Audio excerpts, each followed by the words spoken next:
Detroit, Oakland, and Camden, New Jersey are looking at their ability to respond to residential burglaries because of budget cuts.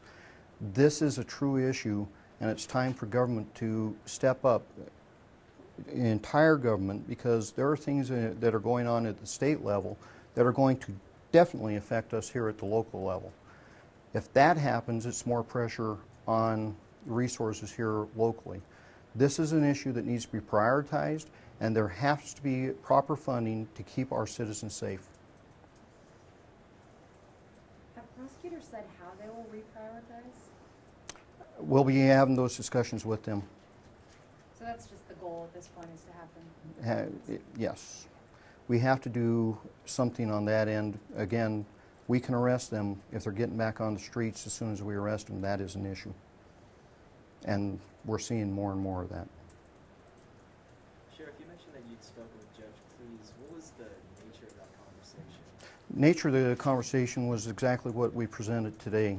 The fact that people are getting out. Judge Please is very concerned about those issues, and we're going to have a discussion with the judges and walk through some of these instances that are sitting here in emails. You know, Sheriff, we have a problem. We're arresting them, but they're not staying in jail.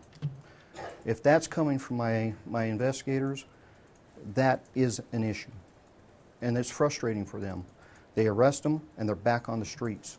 That needs to be addressed, and that's going to be a system look.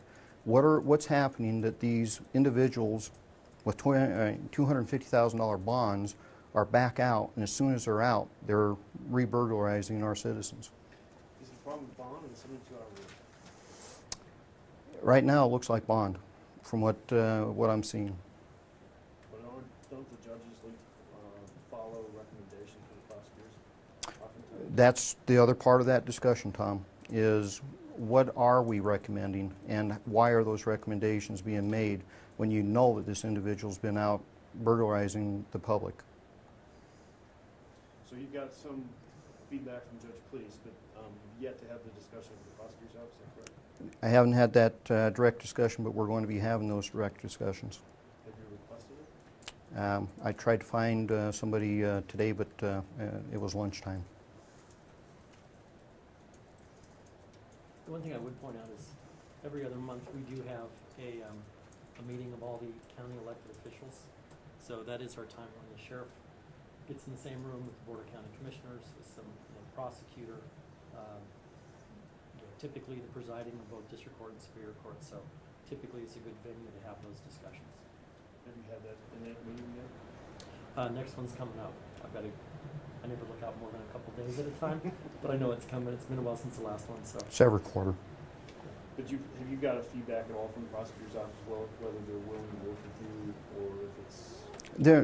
My experience with the prosecutors has always been that once we identify a problem, they'll come to the table and help us work it out.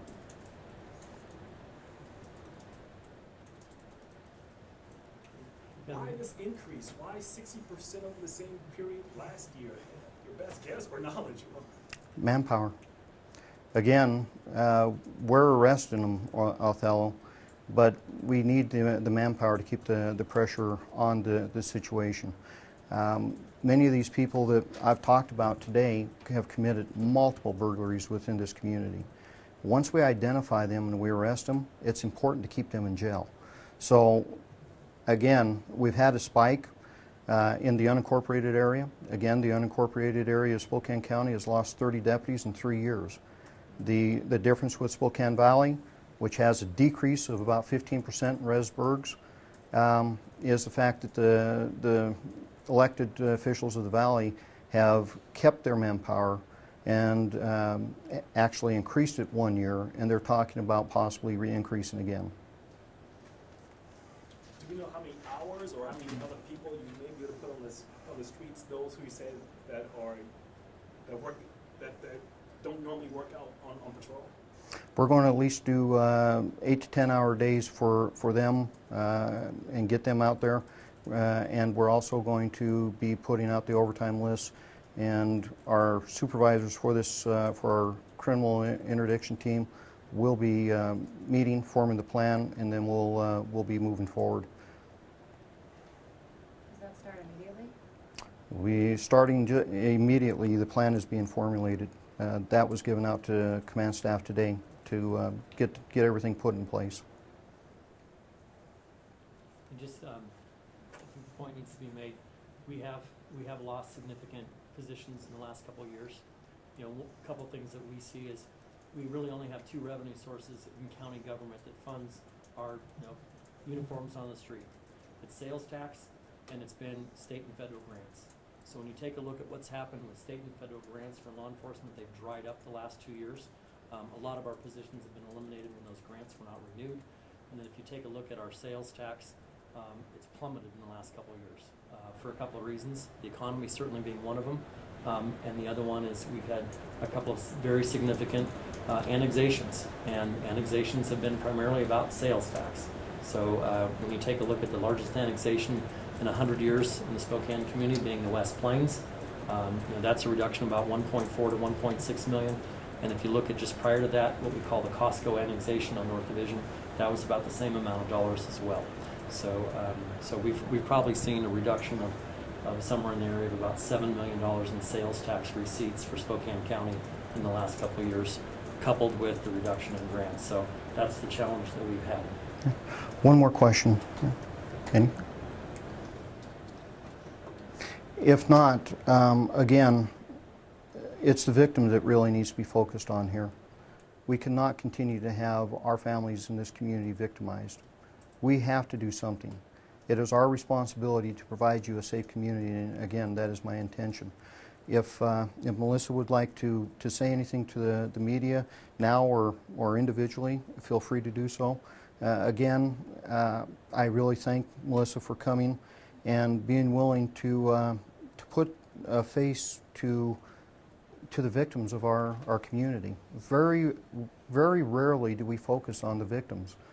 It's time that we start focusing on the citizens and the victims of this community rather than worrying about how many people are in jail and how long they're going to be there, because some of these people need to be there for a long time. I just think this is great, and I appreciate the efforts being made, and I know it's not an easy job for the officers out on the streets.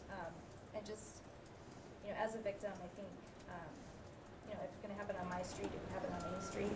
So, I'm not trying to put my face or my family as the only victim, because I know it has been going on, and it will continue if there's not some effort made. So this is great. Thank you. Thank you. Thank you for coming. If you have any questions, separately, I'll hang around.